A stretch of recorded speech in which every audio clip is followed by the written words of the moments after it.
नमस्कार दोस्तों। पिछले क्लास में हमने महात्मा गांधी सीरीज के अंतर्गत यह डिस्कस किया था कि महात्मा गांधी को एक टॉपिक की तरह चार वर्गों में बांट करके कैसे पढ़ना है। तो महात्मा गांधी के टॉपिक को बांटा गया था। पहला उनका पारिवारिक फैमिलियर बैकग्राउंड या परिचय, दूसरा महात्मा गांधी का लंदन प्रवास, तीसरा महात्मा गांधी का साउथ अफ्रीका प्रवास और चौथा भारत में महात्मा गांधी का योगदान। ठीक है। और इस रूप में जब महात्मा गांधी का दो हम पर डिस्कस कर चुके हैं, तीसरा है महात्मा गांधी का साउथ अफ्रीका प्रवास। ये आपको पता है कि महात्मा गांधी 1891 में बैरिस्ट्री की पढ़ाई पास करके इंडिया आते हैं। इंडिया में उनका वकालतनामा बहुत अच्छा नहीं चल पाता है, काफ़ी निराश रहते हैं, सोचते हैं अब क्या करें। इसी समय प्राइवेट जॉब भी खोजने के लिए प्रयास करने लगते हैं। लेकिन उसी समय दादा अब्दुल्ला नामक एक व्यक्ति जो गुजरात में रहते थे, गुजरात में आए थे, वो साउथ अफ्रीका में बिजनेस करते थे। उन्होंने उनको एक केस दिया कि मेरे केस की सुनवाई करो। महात्मा गांधी उनकी बात मान करके चले जाते हैं साउथ अफ्रीका। ठीक है। तो साउथ अफ्रीका में डिस्कस करना है। साउथ अफ्रीका महात्मा गांधी जाते हैं, उससे पहले साउथ अफ्रीका को देख लीजिए। ठीक है। ये है इंडिया, यहाँ पर इंडिया है, और ये है दक्षिण अफ्रीका। ठीक है कि ये मुंबई है। ठीक है। और महात्मा गांधी इस रास्ते से होते हुए, ठीक है, और यहाँ पर साउथ अफ्रीका पहुंचते हैं। साउथ अफ्रीका में चार स्थान महात्मा गांधी के लाइफ से जुड़े हुए हैं, उन्हीं को केवल पढ़ना है, बाकी सबको दिमाग से हटा देना है। वो चार स्थान कौन कौन से हैं? पहला डरबन, दूसरा जोहान्सबर्ग, तीसरा प्रिटोरिया और चौथा केप टाउन। उन चारों को पकड़ लीजिए। महात्मा गांधी जब मुंबई से साउथ अफ्रीका आते हैं तो कहाँ उतरते हैं? डरबन में। यह डरबन समुद्र के किनारे स्थित उनका साउथ अफ्रीका का बहुत बड़ा शहर है। यहाँ से महात्मा गांधी जाते हैं कहाँ पर? प्रिटोरिया। ठीक है। ये प्रिटोरिया बीच में है और उसी के बगल में है जोहान्सबर्ग। ठीक है। महात्मा गांधी यहाँ जाते हैं। जब महात्मा गांधी 21 साल के बाद या 22 साल के बाद जब वापस लौटते हैं तो केप टाउन से हो करके लौटते हैं। और केप टाउन से ऐसा कहा जाता है कि महात्मा गांधी इस रोड से हो करके और क्या बोलते हैं, लंदन जाते हैं, ब्रिटेन जाते हैं, फिर इंडिया आते हैं। ठीक है। चलिए हम बात करते हैं, ध्यान से देखिएगा इस मैप को, इसी मैप को याद रखना है। ठीक है। नेक्स्ट डिस्कस करते हैं कि महात्मा गांधी का साउथ अफ्रीका में आगमन कैसा होता है। ठीक है। महात्मा गांधी का साउथ अफ्रीका में जो पीरियड है वो 1893 से 1915 के बीच है। 24 मई 1893 को महात्मा गांधी दक्षिण अफ्रीका में दादा अब्दुल्ला झावेरी नामक एक व्यवसायी का केस लड़ने के लिए जाते हैं। ठीक है। इसमें देखिएगा कि जैसे ही महात्मा गांधी डरबन पहुंचते हैं तो डरबन में सबसे पहले उन्हें सामी या कुली नामक शब्द से संबोधित किया जाता है। इससे क्वेश्चन आता है कि महात्मा गांधी को बैरिस्टर कुली किसने कहा? तो एक आंसर आता है कि वहां के जज ने या बैरिस्टर ने। ठीक है। दूसरा वहां के संगी साथियों ने, जो दक्षिण अफ्रीका में विदेशी संगी साथी थे उन्होंने। ठीक है। आपको याद करना है कि डरबन में बैरिस्टर कुली कहा जाता है। ट्रिक से पकड़ेंगे, डर बैरिस्टर, डर बैरिस्टर कुली से। ठीक है। डर से डरबन, बैरिस्टर यानी कि बैरिस्टर कुली कहा गया था।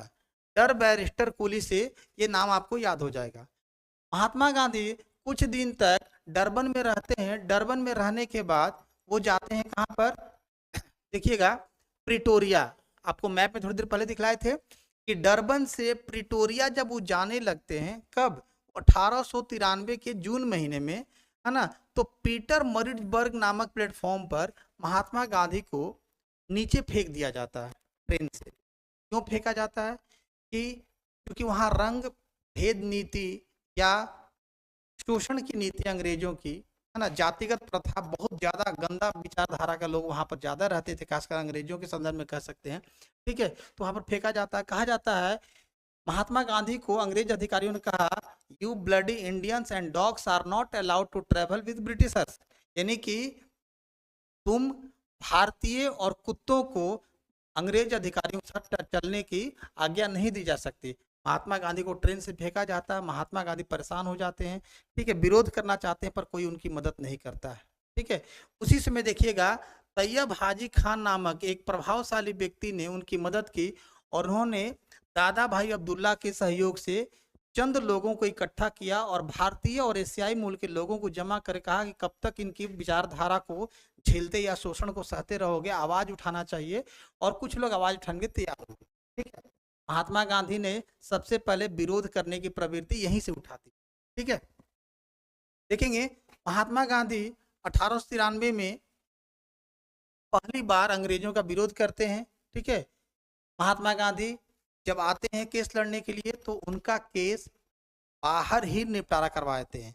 महात्मा गांधी ने दोनों पक्षों को सुन करके और कोर्ट से बाहर फैसला करने का आग्रह किया कि अगर आप लोग कोर्ट में लड़ते हैं तो ऐसे ऐसे समस्या आ सकती है, पैसा तो खर्च होगा दोनों का, आप लोग अगर बाहर में ही व्यवस्था कर लें तो आप दोनों का पैसा बच जाएगा। महात्मा गांधी ने केस बाहर ही सोल्व कर लिया, जिससे महात्मा गांधी की छवि काफी बन गई, काफी अच्छी बन गई, दोनों का पैसा भी बचा और महात्मा गांधी एक अच्छे वकील में गिने जाने लगे।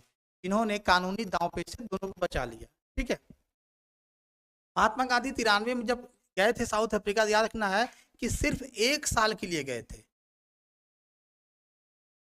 महात्मा गांधी का कॉन्ट्रैक्ट था सिर्फ 1 साल, 1 साल के बाद उनको कॉन्ट्रैक्ट खत्म करना था, उसके बाद अपने मन से वो केस लड़ना चाहे या रहना चाहे तो उनके ऊपर डिपेंड था, ठीक है।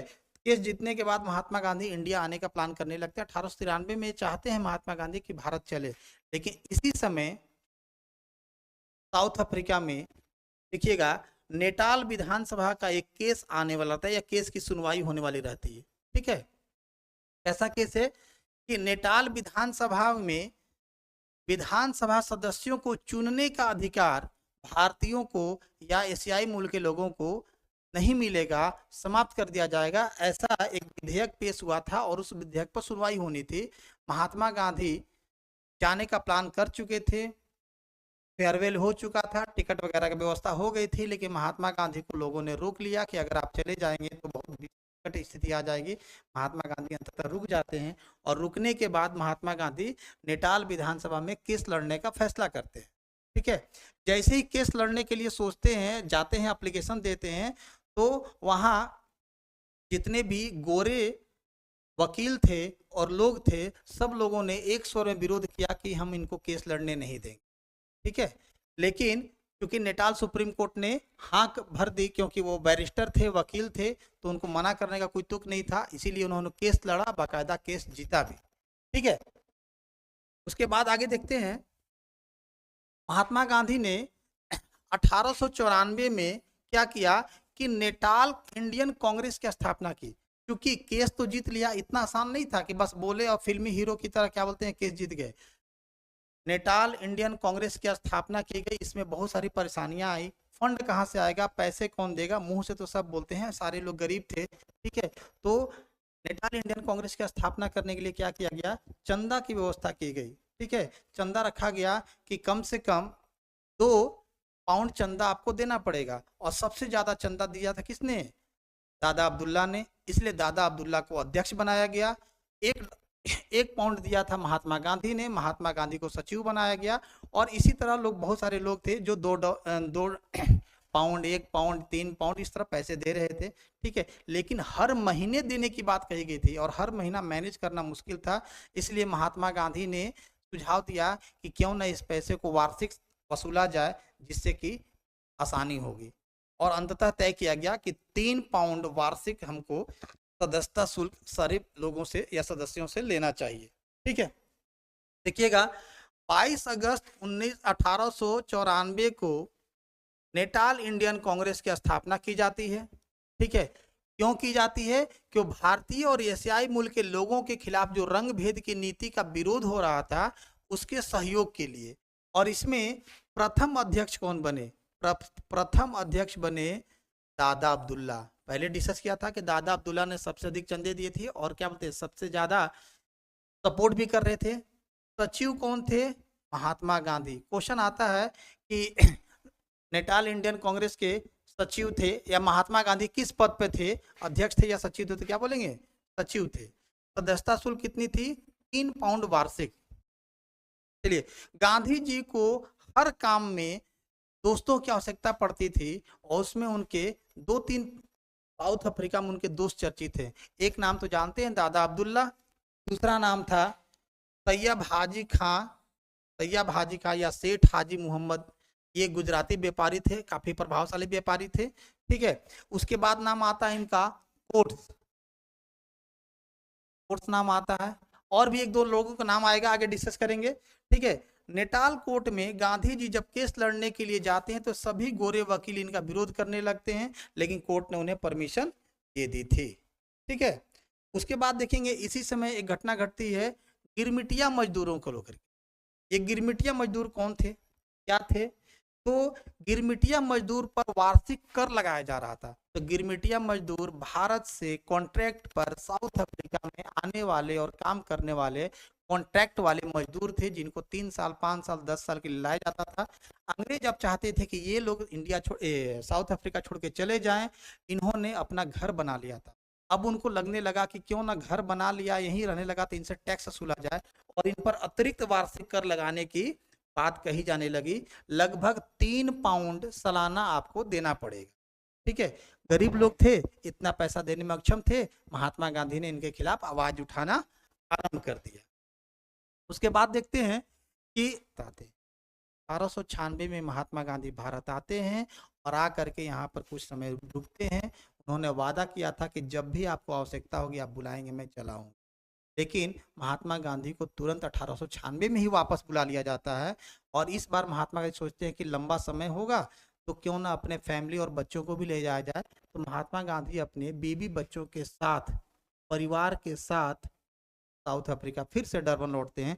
पर इस बार जब डरबन लौटते हैं, है ना, तो महात्मा गांधी का जबरदस्त विरोध होता है। ऐसा कहा जाता है कि लगभग 3 सप्ताह तक उन्हें क्वारंटाइन रखा गया था, समंदर से उतर करके अंदर नहीं आने दिया जा रहा था। ठीक है, विरोध किया गया। ठीक है, उसमें लाठी चले, महात्मा जी को चोट भी लगा था, घायल भी हुए थे। किसी तरह महात्मा गांधी अपने बच्चों के साथ आ गए। याद रखना है, महात्मा गांधी के 2 बच्चे थे जब साउथ अफ्रीका में आते हैं, और जब महात्मा गांधी यहाँ से जाते हैं तो उनके साथ 4 बच्चे रहते हैं। इसका मतलब कि महात्मा गांधी के दोनों छोटे बेटे का जन्म साउथ अफ्रीका में ही होता है। ठीक है, 1902 में महात्मा गांधी दोबारा भारत लौटते हैं। याद करने का तरीका याद रखिएगा, महात्मा गांधी दोबारा भारत कब लौटते हैं? दोबारा 1902। इस बार लौटने का रीजन क्या था? महात्मा गांधी को दक्षिण अफ्रीका में कुछ फंड्स और राजनीतिक लोगों का सहारा और ऑफिसर्स का सहयोग चाहने के लिए वो इंडिया जाते हैं कि इंडिया से बड़े बड़े नेताओं का संबंध अंग्रेज अधिकारियों से अच्छे थे, तो उनसे कुछ सहयोग मिलेगा। महात्मा गांधी जाते हैं और भारतीय नेताओं से मुलाकात और समर्थन प्राप्त करके और फिर से महात्मा गांधी साउथ अफ्रीका चले आते। अब चूंकि महात्मा गांधी साउथ अफ्रीका में आकर के बस उनको पता है कि फैमिली भी आ के अब दिक्कत नहीं है, तो निश्चित रूप से कमाई का जरिया बढ़ाना पड़ेगा। महात्मा गांधी जोहान्सबर्ग में, उनको लगने लगता है कि अब परमानेंट यहीं रहना पड़ेगा, तो जोहान्सबर्ग में 1903 में अपना ऑफिस खोल लिया वकालतनामा का। ठीक है, और यहाँ पर अपना दफ्तर खोल के बिजनेस चलाने लगे, यानी कि वकालतनामा चलाने लगे। 1904 में फिर से घटना घटती है। ठीक है, महात्मा गांधी गरीब लोगों के लिए या अपने भारतीय मूल के लोगों के लिए डरबन में फिनिक्स फार्म की स्थापना करते हैं। क्वेश्चन कई बार पूछा गया है, हॉट के क्वेश्चन है कि फिनिक्स फार्म की स्थापना कब की जाती है, कहाँ की जाती है। ठीक है, तो याद करना है, देखिएगा, डरबन, डरबन कितने वर्ड आते हैं? 1 2 3 4, 4 वर्ड आते हैं, यहाँ याद करना है 4। डरबन में 1904 में फिनिक्स फार्म। अब इसको पकड़ना है, फिनिक्स, हम लोग बिहारी झारखंडी भाषा में अक्सर बोलते हैं ना, फिन डर गया, फिन डर गया, फेन तेंगा कहबे रे, इस तरह का जो बातें बोलते हैं तो हम बोलेंगे फिन या फेन, फिन डरबे या डर। तो क्या हो गया, 1904 में डरबन में फिनिक्स फार्म की स्थापना की गई। ठीक है, और इस स्थापना में हरमन कालीन बाग नामक एक व्यक्ति ने उनकी काफी मदद की। जो जगह दिया, जमीन दिया, वो हरमन कालीन बाग का था। ठीक है, 1906 में महात्मा गांधी अपने परिवार के प्रति जिम्मेवारी नहीं निभा पा रहे थे, ज़्यादातर राजनीति या पॉलिटिक्स में ही इंगेज रहते थे, फैमिली में अनबन होने लगी थी। महात्मा गांधी 1906 में ब्रह्मचर्य अपना लेते हैं। कि क्वेश्चन आता है कि ब्रह्मचर्य का उन्होंने व्रत कब लिया? 1906 में। कहाँ पर? साउथ अफ्रीका में। लेकिन ये क्वेश्चन कई बार गलत मिल जाता है कि सब लोगों को लगता है कि भारत में आके महात्मा गांधी ने ब्रह्मचर्य लिया था। ठीक है, उसके बाद देखेंगे महात्मा गांधी ने एक साप्ताहिक पत्रिका निकाली, इंडियन ओपिनियन। ठीक है, यह पत्रिका 1903 में निकाला गया था। ठीक है, देखिएगा, इंडियन ओपिनियन नामक पत्रिका का प्रकाशन किया गया। ठीक है, ताकि साउथ अफ्रीका में भारतीय मूल के जितने लोग हैं उनकी आवाज अंग्रेजी सरकार तक या ब्रिटिश सरकार तक पहुंच सके। और इनमें कुछ लोगों ने मदद भी किया था, सिर्फ अकेले गांधी जी नहीं थे, इसमें 3 लोग थे। कौन कौन? गांधी जी, दूसरे थे एमएच नजीर, और तीसरे थे व्यवहारिक। ये 3 लोगों ने पत्रिका मिलकर निकाला था, जिसमें कि सबसे ज्यादा योगदान महात्मा गांधी का था। और यह पत्रिका 4 भाषाओं में छपा। कौन कौन? हिंदी, अंग्रेजी, गुजराती और तमिल। क्योंकि इन चारों मूल के लोग साउथ अफ्रीका में ज्यादा थे, इसलिए पुस्तक जो है 4 भाषाओं में छापी गई। ठीक है, अब क्वेश्चन को यहां से कैसे घुमा के पूछता है? क्वेश्चन पूछता है इनमें से किस भाषा में इंडियन ओपिनियन नामक पत्रिका का प्रकाशन नहीं किया गया था? ठीक है, तो आंसर क्या होगा? हो सकता है कुछ दूसरा मलयालम भाषा आ जाए, ठीक है, या फिर उर्दू आ जाए, इस तरह करके क्वेश्चन दिया जा सकता है। ठीक है, उसके बाद देखेंगे अंग्रेजों के खिलाफ सत्याग्रह का पहला सफल आयोजन कहाँ होता है? साउथ अफ्रीका में, जोहान्सबर्ग। अक्सर किताब में या क्वेश्चन में एग्जाम में पूछा जाता है, लेकिन हम लोग क्या बोलते हैं? चंपारण 1917। लेकिन ये सही आंसर नहीं होगा। भारतीय संदर्भ में पूछा जाता है तब बोलेंगे चंपारण 1917, लेकिन ऐसे अगर पूछा जाए तो साउथ अफ्रीका। 1907 में एक कानून आता है भारतीय, जिसे या महात्मा गांधी उसे ब्लैक एक्ट कहते हैं, काला कानून। ठीक है, क्या था? भारतीय और एशियाई मूल के लोगों को, भारतीय और एशियाई मूल के लोगों के पंजीकरण के खिलाफ नियम ये था कि जितने भी भारतीय एशियाई मूल के लोग हैं पंजीकरण करवाएं और अपने साथ अपना रजिस्ट्रेशन नंबर रखें, और जो इस व्यक्ति के पास नहीं होगा उसे यहाँ से निकाल दिया जाएगा या उनको जेल में डाल दिया जाएगा। महात्मा गांधी के पास ये नहीं था। याद करना है कि 8 साल से ऊपर रहने वाले सभी लोगों को पंजीकरण करवाना अनिवार्य था। महात्मा गांधी ना पंजीकरण करवाए थे और ना चाहते थे करवाना। ठीक है, इसलिए महात्मा गांधी को पकड़ के जेल में डाला गया। तो क्वेश्चन आता है कि महात्मा गांधी को पहली बार जेल की सजा कब मिली? तो बोलेंगे जोहान्सबर्ग में। ठीक है, पीरियड आपको पता है। ठीक है, और जेल का नाम क्या था? Old Fort jail. ठीक है, महात्मा गांधी को 1907 में यह घटना, या पहली बार जेल बोल सकते हैं, 1908 में भी बोल सकते हैं, अगर 1907 ऑप्शन नहीं रहता है तो ये भी मिलता है। ठीक है, 1909 में हिंद स्वराज नामक महात्मा गांधी पुस्तक लिखते हैं। होता यह है कि महात्मा गांधी का कद साउथ अफ्रीका में एशियाई मूल और भारतीय लोगों के लिए सबसे बड़ा रहनुमा बनकर उभरे थे, और इसलिए महात्मा गांधी को दक्षिण अफ्रीका से भारतीयों का नेता मानकर अंग्रेजों ने महात्मा गांधी को इनका पक्ष रखने के लिए बुलाया। महात्मा गांधी 1909 में पानी जहाज से इंग्लैंड जाते हैं, और इंग्लैंड से जब लौटते हैं उसी समय रास्ते में जहाज में ही उन्होंने हिंद स्वराज नामक पुस्तक की रचना कर दी। ठीक है, उसके बाद 1 साल के बाद 1910 में, सबसे इंपॉर्टेंट क्वेश्चन है ये, अक्सर एग्जाम में आता है, 1910 में महात्मा गांधी जोहान्सबर्ग में रूसी दार्शनिक और लेखक लियो टॉलस्टॉय के नाम पर टॉलस्टॉय फॉर्म की स्थापना करते हैं। यह टॉलस्टॉय फॉर्म बाद में गांधी आश्रम के रूप में चर्चित होता है। ठीक है। लियो टोल्स्टॉय कौन थे? लियो टोल्स्टॉय एक रूसी दार्शनिक थे जो महात्मा गांधी के सबसे बड़े गॉडफादर कह लें या उनके सीनियर कह लें या उनको सबसे अधिक प्रभावित करने वाले व्यक्ति मान लें। लियो टोल्स्टॉय ही एकमात्र व्यक्ति थे जिन्होंने महात्मा गांधी के जीवन को सबसे ज़्यादा प्रभावित किया और उनकी सोच को बदल कर रख दिया। ठीक है। उसके बाद 1913 में ब्रिटिश गवर्नमेंट ने एक नया विवादित एक्ट या अधिनियम लाया। एक्ट का नाम था विवाह पंजीकरण अधिनियम 1913, that is marriage registration act 1913। और मैरिज रजिस्ट्रेशन एक्ट 1913 में क्या हुआ, अंग्रेजों ने ऐसा नियम बनाया कि जो भी विवाह ईसाई विधि या रीति रिवाज को छोड़कर अन्य किसी भी रीति रिवाज से हुआ हो, सारे मैरिज अमान्य हो गए।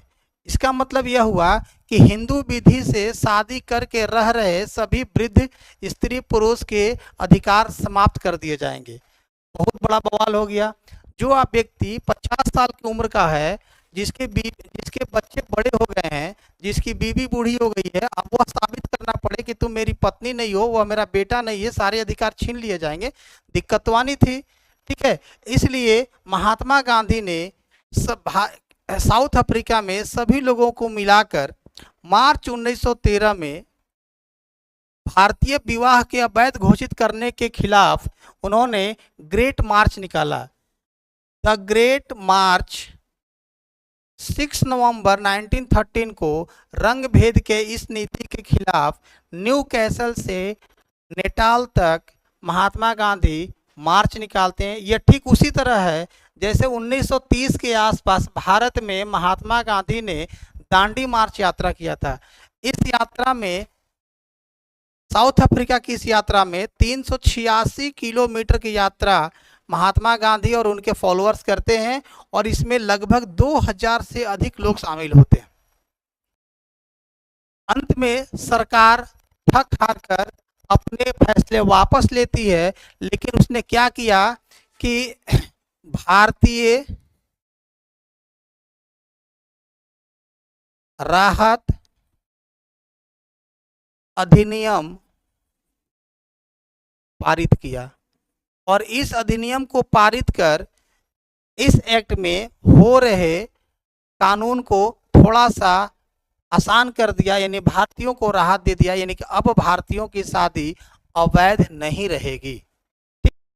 1913 के बाद महात्मा गांधी भारत आना सोचने लगते हैं कि हमें भारत चलना चाहिए। 1914 में 1 जुलाई 1914 ईस्वी को महात्मा गांधी दक्षिण अफ्रीका के केप टाउन से जहाज के रास्ते ब्रिटेन जाते हैं, लंदन जाते हैं और लंदन में जाकर अपने फॉलोअर्स और परिवार के साथ कुछ समय बिताते हैं। और यहाँ समय बिताने के बाद महात्मा गांधी ब्रिटेन से इंडिया आते हैं। ठीक है। इंडिया कब आते हैं? इंडिया पहुँचते हैं 9 जनवरी 1915 को। 9 जनवरी 1915 को 21 साल की उम्र में 45 वर्ष की अवस्था होने तक महात्मा गांधी मुंबई पहुंचते हैं। 21 साल की उम्र में 45 वर्ष की अवस्था होने पर महात्मा गांधी मुंबई पहुंचते हैं। उस समय इसका नाम बॉम्बे रहता है और बॉम्बे में अपोलो बंदरगाह पर इनका भव्य स्वागत किया जाता है। इस समय लगभग भारत की आबादी 25 करोड़ के आसपास है और सभी लोग इसलिए खुश होते हैं कि चलो दक्षिण अफ्रीका में अंग्रेजों को पानी पिलाने के बाद यह महात्मा भारत आया है, निश्चित रूप से हमारे लिए आज़ादी की राह आसान हो जाएगी। 9 जनवरी को जब महात्मा गांधी आते हैं, उस उपलक्ष्य में 9 जनवरी को प्रत्येक साल 2003 से नई दिल्ली में प्रवासी भारतीय दिवस मनाना आरंभ होता है। क्वेश्चन आता है कि पहला प्रवासी भारतीय दिवस कब मनाया जाता है? 9 जनवरी 2003 नई दिल्ली। और इस दिन पहले मुख्य अतिथि सर अनिरुद्ध जगन्नाथ बनते हैं और अनिरुद्ध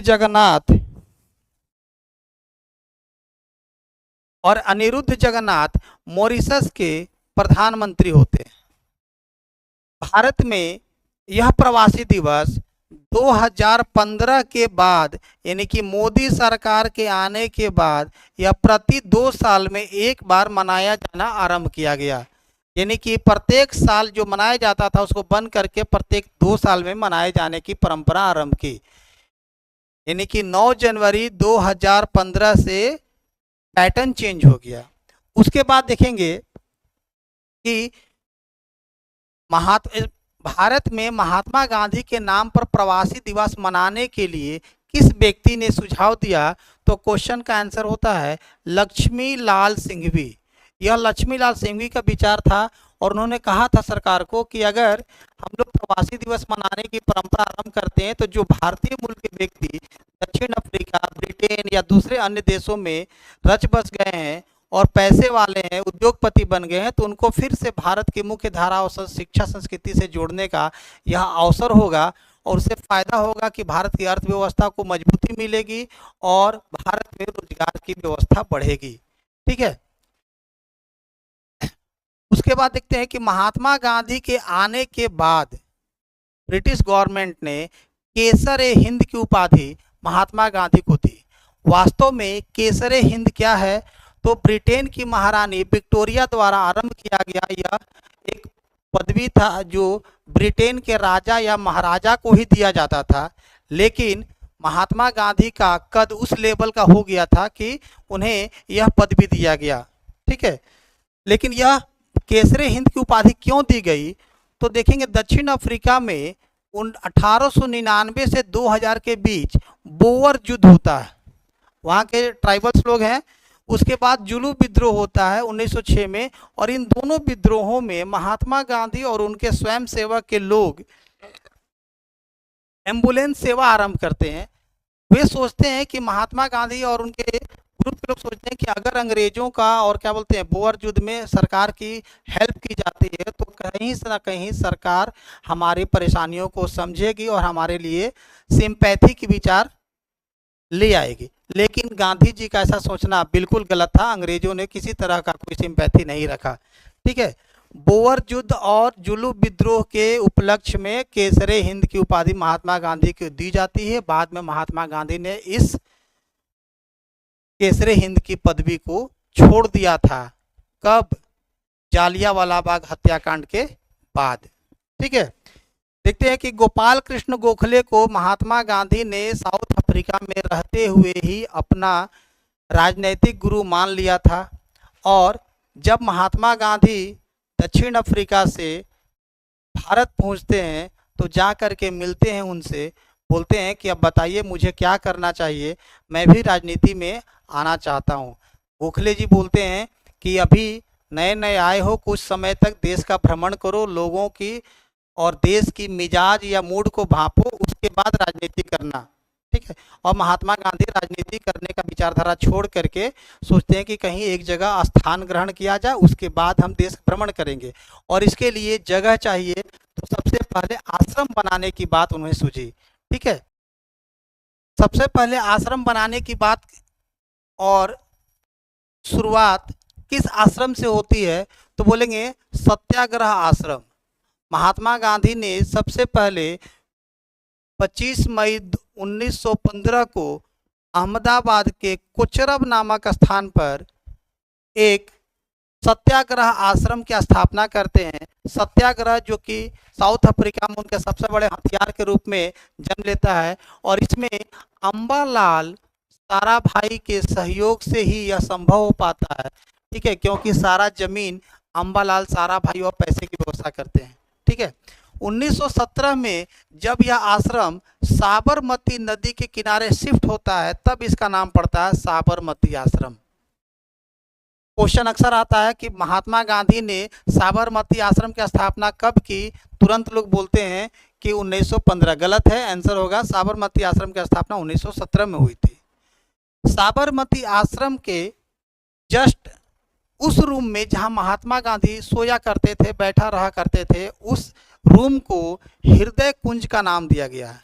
हृदय कुंज जो कि महात्मा गांधी का जगह था। 1919 से 1930 तक महात्मा गांधी लगभग 12 साल तक यहाँ पर निवास करते हैं और यहीं से राजनीति करते हैं। लेकिन जो 1930 में जब महात्मा गांधी को दांडी मार्च के दौरान गिरफ्तार कर लिया जाता है, तब उनसे यह हृदय कुंज छूटता है और उसके बाद 1930 के बाद यह स्थल SC ST और OBC यानी हरिजनों के विकास के लिए महात्मा गांधी छोड़ देते हैं। ठीक है, इस हृदय कुंज के जस्ट बगल में दाहिनी तरफ एक गेस्ट हाउस है जिसका नाम है नंदिनी गेस्ट हाउस।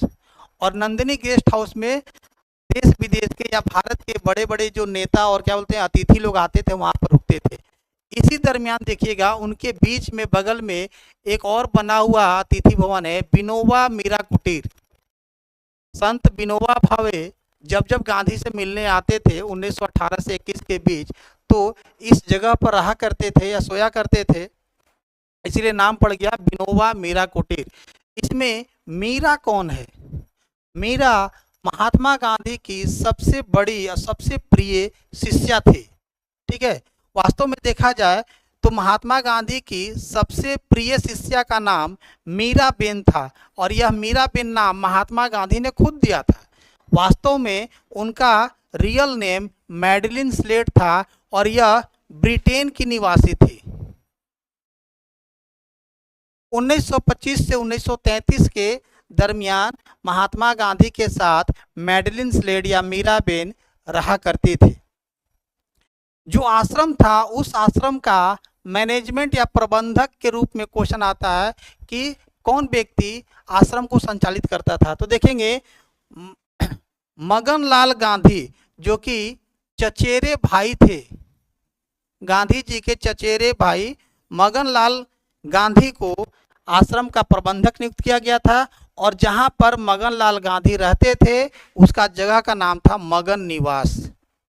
ठीक है, महात्मा गांधी के देहांत के बाद महात्मा गांधी का आश्रम का नाम सरकार ने बदल दिया और आश्रम का नाम रखा गया गांधी स्मारक संग्रहालय।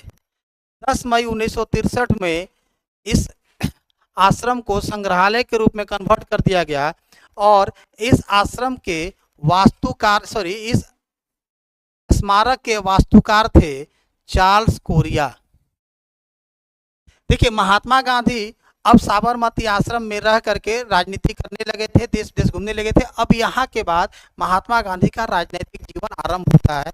इसी दरमियान महात्मा गांधी चंपारण जाते हैं, साबरमती आश्रम से निकल करके चंपारण सत्याग्रह करते हैं, खेड़ा आंदोलन करते हैं और धीरे धीरे आंदोलन की सीरीज बढ़ते चली जाती है।